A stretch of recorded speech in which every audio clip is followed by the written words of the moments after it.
8 करोड़ रुपया का घोटाला हुआ। मेरा विश्वास है कि मां कामाख्या भी बहुत नाराज है, उनका पतिदेव का नाम से ही घोटाला शुरू हो गया छत्तीसगढ़ में। छत्तीसगढ़ का लोग महादेव का भक्त होता है। मैं ये विश्वास करता हूं कि जो लोग महादेव का नाम में घोटाला किया है, चुनाव का दिन महादेव का भक्त लोग उनका हिसाब लेगा और चुनाव का बाद स्वयं महादेव भूपेश बघेल का हिसाब लेगा। वो जरूर है, यह निश्चित है। बदलते रहेगा।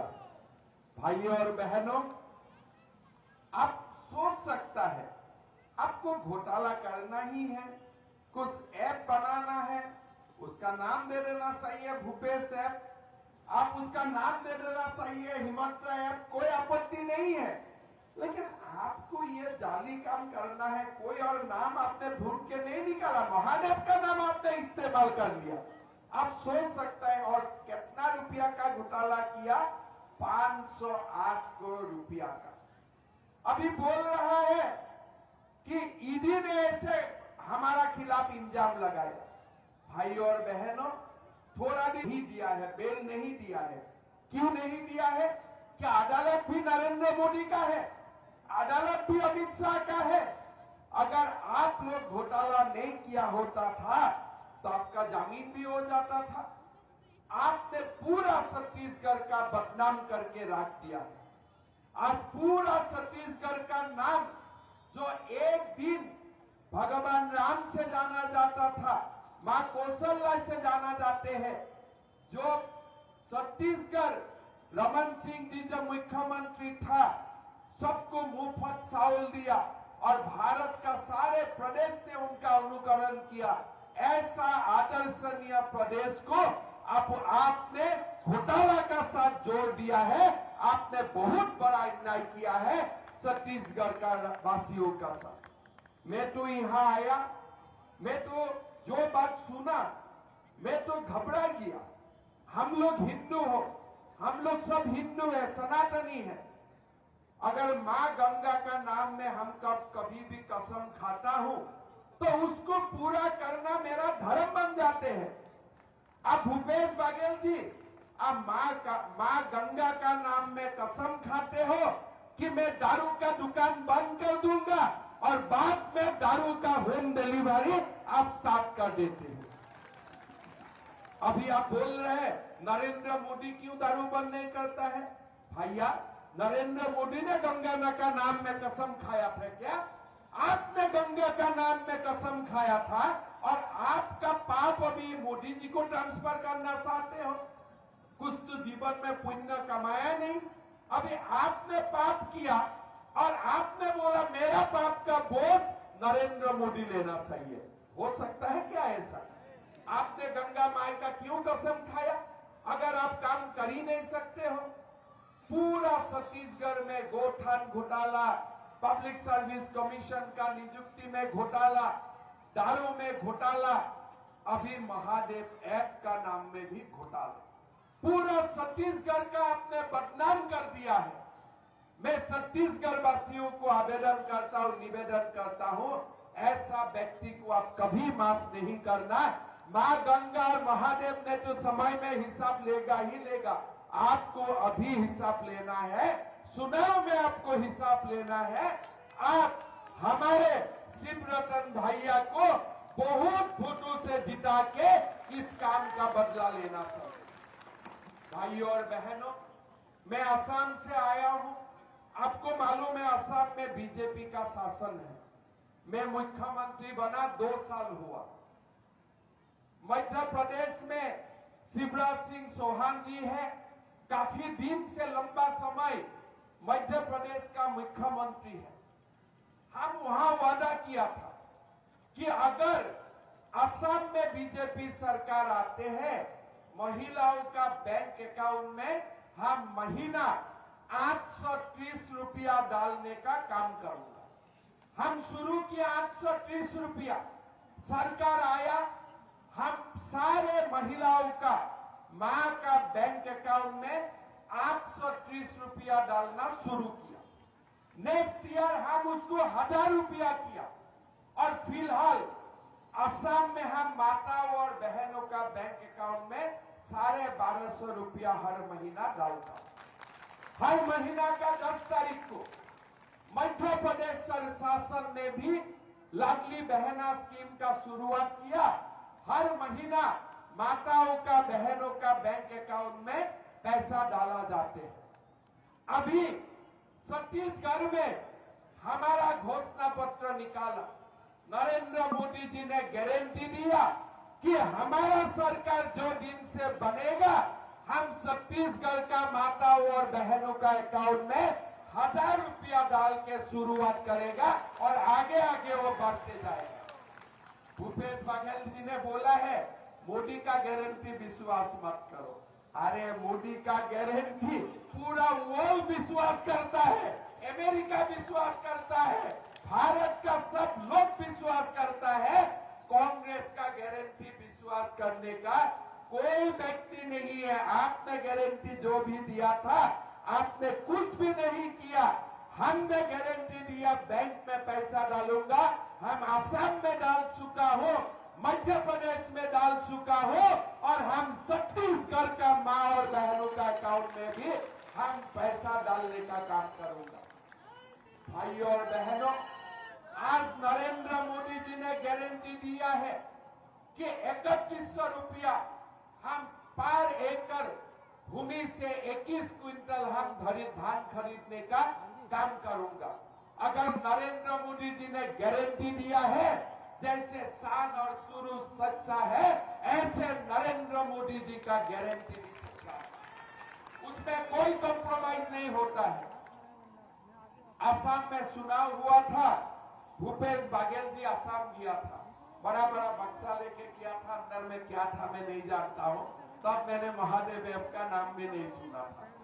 उन्होंने जाके असम में बोला कि मैं छत्तीसगढ़ में बेरोजगारी भत्ता देता हूं और असम में कांग्रेस जीतने से बेरोजगारी भत्ता हम लोग देगा। मैंने भूपेश बघेल जी को मंच से चैलेंज किया, देखो आपने छत्तीसगढ़ ने क्या किया है मैं नहीं जानता हूं। जब छत्तीसगढ़ जाऊंगा मैं लोगों का साथ बात करूंगा, लेकिन असम में हम बेरोजगार भत्ता नहीं दूंगा। हम युवा और युवाओं को हम रोजगार देने का काम करूंगा। मेरा काम बेरोजगार भत्ता देना नहीं है, मेरा काम रोजगार देना है।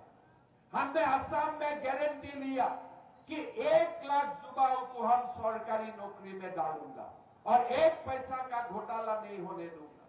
भाइयों और बहनों, आज आपका सबका पास मोबाइल है, गूगल है, आप लोग गूगल कीजिए। 10 मई 2021 मैंने गृह मंत्री अमित शाह जी को बुलाया, जो आपका मैनिफेस्टो भी उद्घाटन किया। उनको उनका कर कमल से 1 लाख लोगों को मंच में बैठाया, स्टेडियम में बैठाया, एक एक करके बुला के सबका हाथ में अपॉइंटमेंट लेटर सौंप दिया। देखो ये मोदी का गारंटी।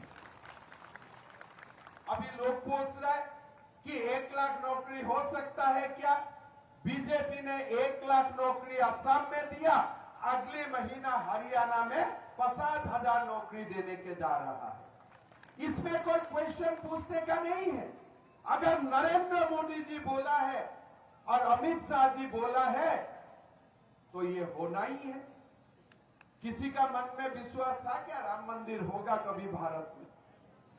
कांग्रेस तो बाबर को लेके चुम्मा चुम्मा कर रहा था कि बाबरी मस्जिद बाबरी मस्जिद, लेकिन आज जब नरेंद्र मोदी जी ने बोला कि देश में रामलला का भव्य मंदिर बनेगा, आज बन चुका है। 22 जनवरी हम लोग सब जाऊंगा, उद्घाटन समारोह में शामिल होंगे।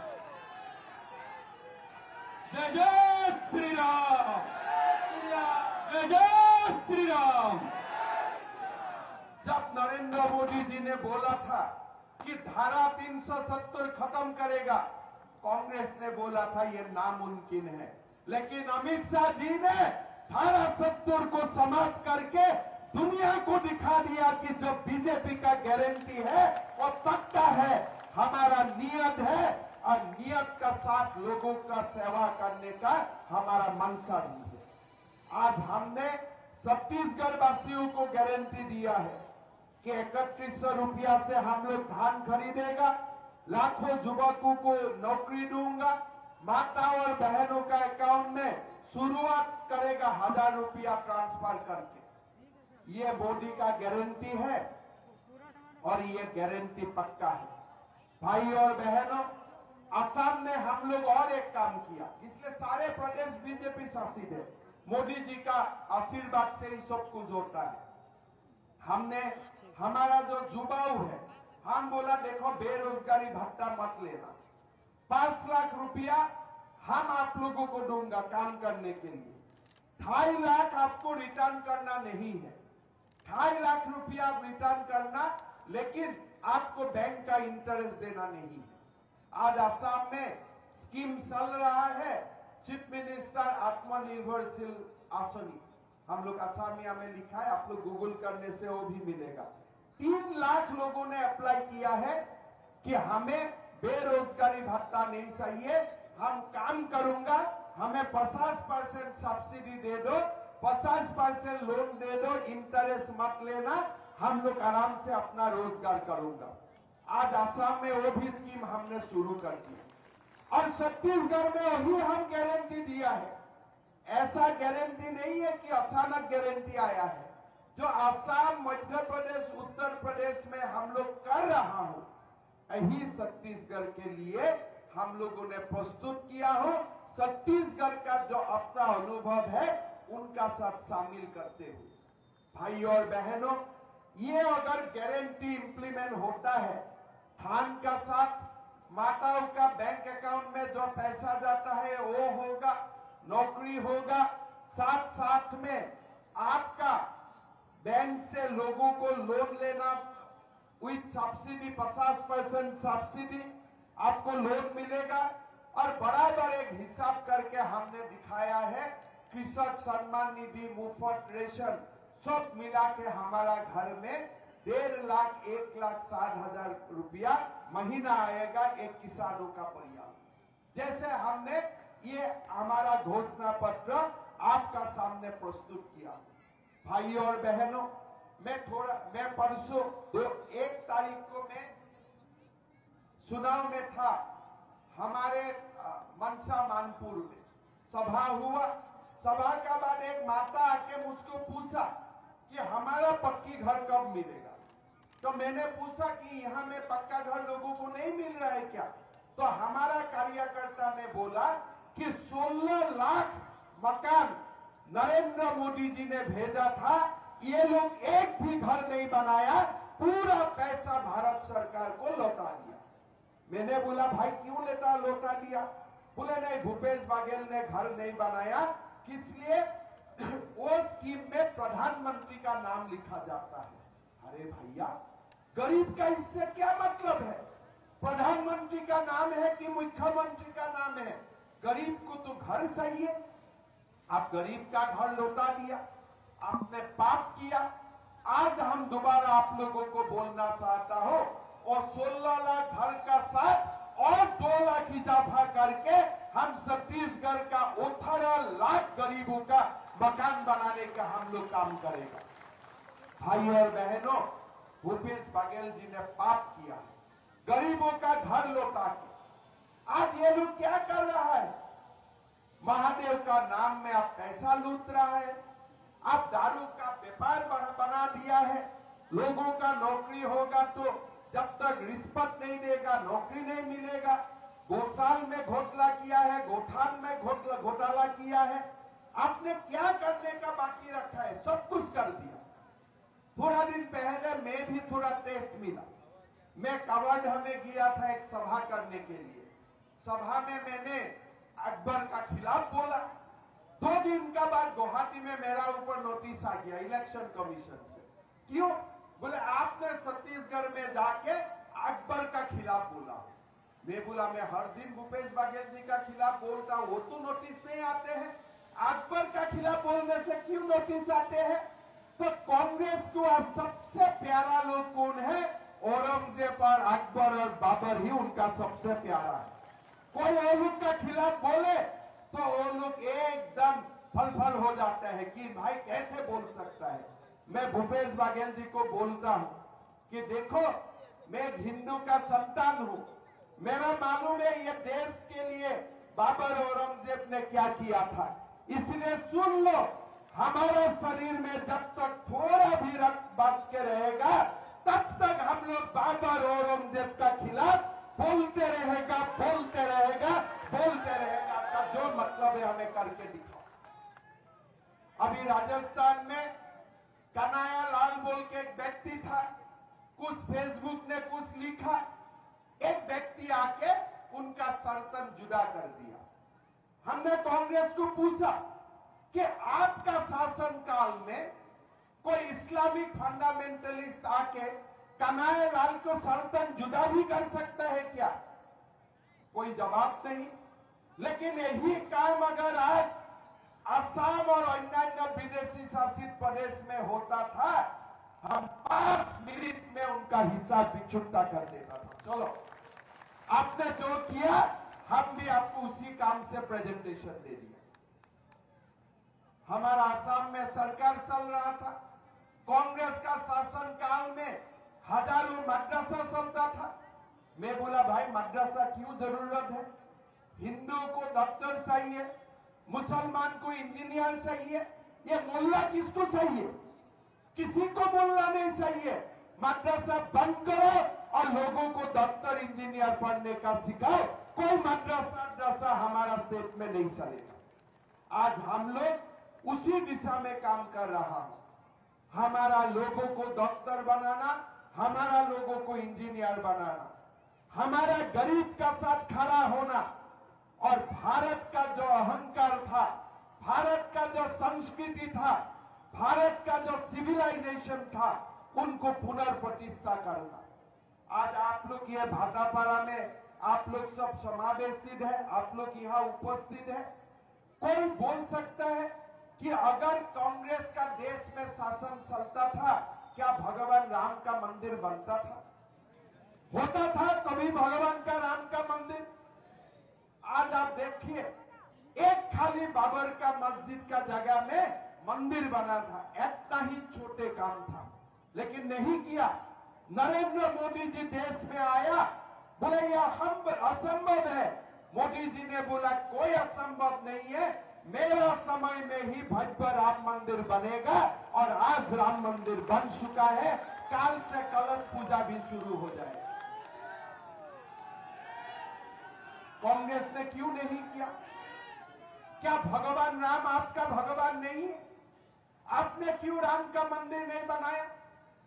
आपका याद होगा, राम मंदिर अयोध्या में बन रहा है। आज तक रामलला का दर्शन के लिए ना राहुल गांधी गया है, ना भूपेश बघेल किया है, कोई नहीं किया है। किस लिए? उनका मन में डर है, अगर मैं भगवान राम को दर्शन करूं तो बाबर हमसे नाराज हो जाएगा। आप बोलिए, ये देश में बाबर का नाराजी चलेगा कि राम का जयगान चलेगा? आप बोलिए, आप बोलिए, ये देश में बाबर चलेगा कि राम चलेगा? आप बोलिए। तो ये कांग्रेस वाला को समझना है कि देखो, ये देश बाबर ने नहीं बनाया था, ये देश प्रभु श्री राम में बनाया था। और जब तक शान और सूरज रहेगा, ये देश में प्रभु श्री राम रहेगा। कोई बाबर औरंगजेब देश में नहीं रहेगा। जय जय श्री राम, जय जय श्री राम, जय श्री राम। भाइयों और बहनों, अभी अभी हमारे शिवरतन भैया ने आपको बताया कि कल हमारे एक कार्यकर्ता को नक्सलियों ने हत्या की। आज छत्तीसगढ़ में क्या हो रहा है? भूपेश बघेल जी बोलते हैं भाई एक ही लोगों का हत्या हुआ है, छोटे घटना है, अगर आपका घर में हो जाते थे तो। आज बार बार नक्सल का छत्तीसगढ़ में उत्साहित हो रहा है, आप कुछ नहीं करते हो।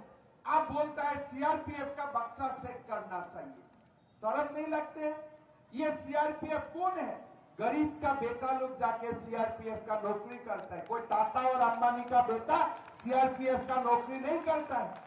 आप उनका बक्सा चेक करेगा जो जम्मू कश्मीर में अपना देश को बचाने के लिए बलिदान दे रहा है, उनका बक्सा आप चेक करेगा। अब जो लोग नक्सल के खिलाफ लड़ रहा है, आप उनका बक्सा खिलाफ चेक करेगा। अरे उससे ज्यादा ये बोलो कि 10 जनपद में जाके हम गांधी फैमिली का बक्सा चेक करेगा, वो सबसे जरूरत है। आपको सीआरपीएफ का बक्सा चेक करने का कोई अधिकार नहीं होता है। आज नक्सल को आप क्यों नहीं रुकाता है? आज चुनाव में नक्सल कांग्रेसी को क्यों नहीं मार रहा है, खाली क्यों बीजेपी को मार रहा है? क्या आप नक्सल का सहाय से सरकार बनाएगा? क्या नक्सल और कांग्रेस का इलू इलू है? आई लव यू है। आज जैसे इजराइल ने हमास को ठंडा कर रहा है ना, जैसे नरेंद्र मोदी जी ने पाकिस्तान को ठंडा किया है, हमारा सरकार आएगा, इस बार नक्सल को भी हम लोग साफ कर दूंगा, ये हम लोग का वादा है। आज प्रधानमंत्री नरेंद्र मोदी जी थे, हमारा भारत में पाकिस्तान का आतंक का हमला हुआ, मोदी जी ने तुरंत, पाकिस्तान ने बम फेंका। आज हमास ने इजराइल को अटैक किया, इजराइल ने हमास को सिखा रहा है। हमारा पैलेस्टाइनी से दुश्मनी नहीं है, लेकिन हमास आतंकवादी संगठन है। राहुल गांधी, प्रियंका गांधी रो रहा है, भाई हमास को क्यों ऐसे मार रहा है? यार हमारा जब नक्सल लोग हमारा लोगों को मारते हैं तब नहीं रोते हो, आपको खाली हमास के लिए ही रोने आते हैं। जब कसब ने मुंबई में हमला बोला था, आप जाकर क्यों पाकिस्तान में हमला नहीं बोला? वो करने का आपका मन में कोई दम नहीं है। आप खाली दिन भर कैसे बाबर और औरंगजेब खुश रहता है, उसी का ही आप चिंता में रहता है। हमारा चिंता भी तो करो कभी कभी, हमारा चिंता वो लोग नहीं करता है। भाई और बहनों, हमें सबको मिलके ये जो अन्याय है उसका हम लोग को पूरा मुंह तोड़ जवाब देना है। आज छत्तीसगढ़ में जो अन्याय अभिसर चल रहा है, एक गरीब युवक को नौकरी नहीं मिलता है बिना पैसा देके, किसी को काम नहीं मिलता है, हर जगह में करप्शन है। अगर आप कांग्रेस नहीं है तो आप कुछ नहीं है। ऐसे क्या समाज चल सकता है? हम लोग सब मिलके नरेंद्र मोदी जी को फिर भारत का तीसरा बार प्रधानमंत्री बनाना है और छत्तीसगढ़ में भाजपा का शासन लाना है। मोदी जी का नेतृत्व में देश में हमें छत्तीसगढ़ में डबल इंजन का सरकार बनाना है, और वो सरकार तब बनेगा जब आप भाटापारा से शिवरतन शर्मा जी को हजारों वोट से जिताएगा कि नहीं जिताएगा? अगले बार से बहुत ज्यादा मार्जिन से शिवरतन भाई जीतेगा कि नहीं जीतेगा? मैं आप लोग को रिक्वेस्ट करता हूं, जब शिवरतन भाई जीतेगा और हमारा और बीजेपी का उम्मीदवार जीतेगा, छत्तीसगढ़ में तो बीजेपी का सरकार बनेगा ही, भारत में भी तीसरा बार नरेंद्र मोदी जी प्रधानमंत्री बनने का रास्ता पूरी तरफ साफ हो जाएगा। ये चुनाव नरेंद्र मोदी जी का चुनाव है, और इसीलिए गारंटी भी मोदी जी का गारंटी है। अभी आप लोगों को निर्णय लेना है, जबरदस्त निर्णय लेना है कि मध्य प्रदेश भी जिताऊंगा, राजस्थान भी जिताऊंगा, छत्तीसगढ़ भी जिताऊंगा, नरेंद्र मोदी जी को तीसरा बार प्रधानमंत्री बनाऊंगा। और यही संकल्प लेते हुए हमें आगे बढ़ना चाहिए। मैं माताओं को भी रिक्वेस्ट करता हूं, अगर मध्य प्रदेश का माताओं और बहनों का बैंक अकाउंट में पैसा मिलता है तो छत्तीसगढ़ का माताओं का बैंक अकाउंट में भी पैसा आना चाहिए। अगर असम का माताओं और बहनों को मिल सकता है तो छत्तीसगढ़ का माताओं और बहनों का बैंक अकाउंट में भी पैसा आना चाहिए। अगर असम और मध्य प्रदेश, हरियाणा, यूपी में लाखों युवकों को कोई पैसा नहीं लेते हुए ट्रांसपेरेंट वे में नियुक्ति हो रहा है तो छत्तीसगढ़ का युवक को भी वो अधिकार मिलना चाहिए कि नहीं चाहिए? आप लोगों को बिना पैसा मेरिट के ऊपर नौकरी मिलना चाहिए कि नहीं चाहिए? अगर आपको विदाउट करप्शन, बिना पैसा सरकारी नौकरी मिलना चाहिए, अगर 3100 रुपया धान की समर्थन मूल्य मिलना चाहिए, अगर आपको भगवान राम का भव्य मंदिर का साथ आपका समर्थन और सम्मान होता है, अगर आप भी चाहते हैं कि ये देश में बाबर औरंगजेब का संस्कृति खत्म होना चाहिए, राम राज्य प्रतिष्ठा होना चाहिए, तो आप लोग सब मिलके कमल का साहब में शिवरतन भैया को जिताइए, छत्तीसगढ़ में बीजेपी का सरकार बनाइए। मैं बहुत बातें नहीं बोलना चाहता हूं। मैं भाटापारा में पहला बार आया हूं, पहले मैं कभी नहीं आया हूं, दोबारा जरूर आने का मौका मिलेगा जब शिवरतन भाई जीत जाएगा। मैं थोड़ी सी आप लोगों को निमंत्रण देके जाना चाहता हूं। मैं मां कामाख्या का कामरूप से आया हूं। एक बार जीवन में मां का दर्शन करना जरूरी है। एक बार अगर जीवन में मां का दर्शन हो जाता है तो जीवन पुण्य हो जाता है, ऐसे हम लोग मानता हूं। मैं भाटापारा का मेरा माता पिताओं को मैं निमंत्रण करता हूं, आप लोग भी आइए, मां कामाख्या का मंदिर को दर्शन कीजिए। कोई तकलीफ नहीं, खाली शिवरतन भैया को व्हाट्सएप कर दीजिए कि हम लोग 10 लोग जा रहा हो, बाकी जिम्मा मेरा होगा। मेरा निमंत्रण आप लोगों को दर्शन करना, जिम्मेदारी भी मेरा ही होगा। मैं इसी 2 बात बोलते हुए दोबारा आप लोगों को विनती करता हूं कि शिवरतन भैया को जिताइए। बहुत ही लोकप्रिय है, लोगों का साथ हमेशा मिल के काम करता है। हमारा यहाँ में जब रमन सिंह जी का सरकार था, एग्रीकल्चर कॉलेज से लेते हुए बहुत सारे भाटापारा में काम हुआ था। आगे भी शिवरतन भैया का नेतृत्व में बहुत काम होगा। सब लोग मिलके शिवरतन भैया को हजारों वोट से जिताइए, नरेंद्र मोदी जी का सरकार लाइए। यही 2 शब्द बोलते हुए मेरा वाणी को मैं विराम देता हूँ। मेरा साथ बोलिए, भारत माता का जय, भारत माता का जय, नरेंद्र मोदी जिंदाबाद, नरेंद्र मोदी जिंदाबाद, शिवरतन शर्मा जिंदाबाद, शिवरतन शर्मा जिंदाबाद। बहुत बहुत धन्यवाद।